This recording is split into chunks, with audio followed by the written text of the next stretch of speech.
여러분 안녕하십니까? 다양한 뉴스가 가득한 방송 아주TV 뉴스룸 김채림입니다. 4월 18일 목요일 뉴스 시작합니다.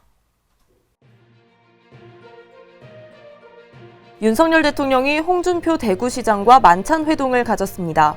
홍 시장은 총리로 김한길 국민통합위원장을, 비서실장으로 장제원 의원을 추천했습니다. 국민의힘이 국민의 미래와 흡수합당 절차에 착수했습니다. 22일 오전 전국위를 열어 다시 ARS 투표를 진행할 예정입니다.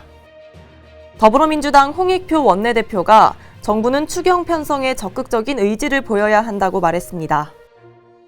야당이 제2양곡관리법 개정안을 국회 본회의에 직회부했습니다. 농림축산식품부 해양수산위원회는 양곡관리법 일부 개정 법률안에 대해 본회의부의 요구의 건을 의결했습니다.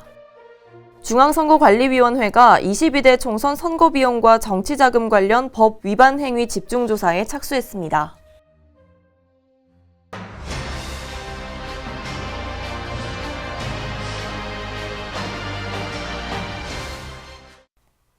윤석열 대통령이 홍준표 대구시장과 최근 만찬 회동을 한 사실이 뒤늦게 알려졌습니다.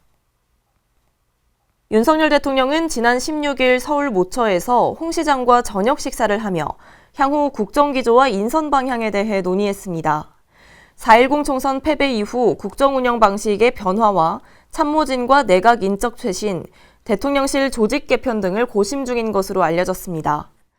홍 시장은 어려운 시기이니 힘을 합해가야 한다며 비서실과 내각을 조속히 개편해야 한다고 제언했고, 대통령 비서실장은 정무 감각이 있고 충직한 인물, 총리는 야욕이 없고 야당과 소통되는 인물이어야 한다고 강조했습니다. 그러면서 총리로는 김한길 국민통합위원장, 비서실장에는 장제원 의원을 추천했습니다. 한편 홍 시장은 본인의 총리 인선 가능성에 대해 지금은 내 시간이 아니다, 총리하려고 대구에 내려온 것이 아니다라며 선을 그었습니다. 국민의힘이 상임 전국위원회를 열고 4.10 총선 비례대표 위성정당인 국민의 미래와 흡수합당 절차에 착수했습니다. 당 전국위원회 의장인 이현승 의원은 국민의 미래와 흡수합당 결의안을 의결할 전국위원회를 열기 위해 상임 전국위를 소집한다는 공고를 냈습니다. 이어 온라인으로 상임 전국위 회의를 열고 ARS 투표를 거쳐 전국위 소집 안건을 의결했습니다. 국민의힘은 오는 22일 전국위를 열어 다시 ARS 투표를 통해 흡수합당을 의결할 예정입니다. 이후 양당 수임기구가 합동회의를 개최하고 중앙선거관리위원회에 신고하면 합당 절차가 마무리됩니다. 국민의힘과 국민의 미래는 지난 16일 당선인 총회를 열어 합당을 결의한 바 있습니다.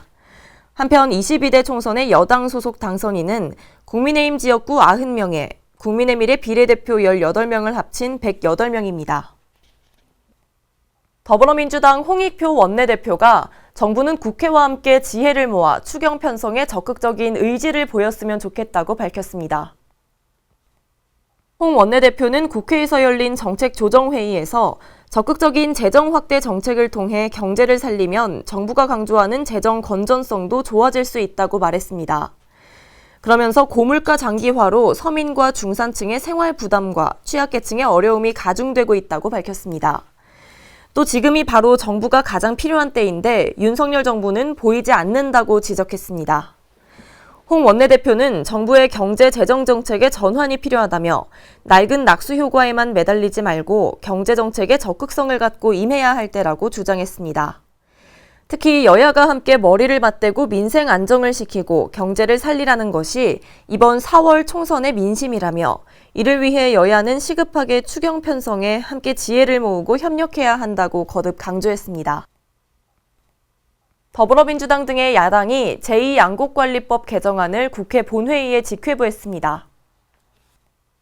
국회 농림축산식품부 해양수산위원회는 전체 회의를 열고 양곡관리법 일부 개정 법률안에 대해 본회의부의 요구의 건을 의결했습니다. 여당인 국민의힘이 직회부에 반대해 회의에 불참하면서 이 안건은 야당 의원들만 참석한 채 무기명 투표에 붙여졌습니다. 농해수위 의원 총 19명 가운데 민주당 소속 11명과 무소속 윤미향 의원까지 총 12명이 투표에 참여했는데 모두 찬성표를 던져 통과됐습니다. 개정안은 미국의 가격이 기준 가격에서 폭락하거나 폭등하는 경우 정부가 미국의 초과 생산량을 매입하거나 정부관리 양곡을 판매하는 등 대책을 의무적으로 수립 시행하도록 한다는 내용이 핵심입니다. 중앙선거관리위원회가 22대 총선 선거비용과 정치자금 관련 법 위반 행위 집중조사에 착수했습니다. 선관위는 오는 22일부터 중앙, 시, 도, 구시군 위원회별로 선거비용 및 정치자금 조사반을 구성한다고 밝혔습니다. 4년 전 21대 총선 때 선관위는 총 182건의 선거비용 위반 행위를 적발해 이 중 16건은 고발하고 1건은 수사 의뢰한 바 있습니다. 당시 선관위가 적발한 위반 행위는 선거 사무관계자 수당 실비 초과 제공으로 48건으로 가장 많았습니다. 선관위는 이번 조사 과정에서 선거비용 정치자금 관련 법 위반 행위를 신고 제보받고 내용에 따라 최대 5억 원의 포상금을 지급할 계획입니다. 친환경 석유 대체 연료의 생산과 사용을 확대하기 위한 제도적 기반이 마련됩니다. 산업통상자원부는 석유 및 석유 대체 연료 사업법 시행령과 시행규칙 개정안을 오는 6월 3일까지 입법 예고한다고 밝혔습니다.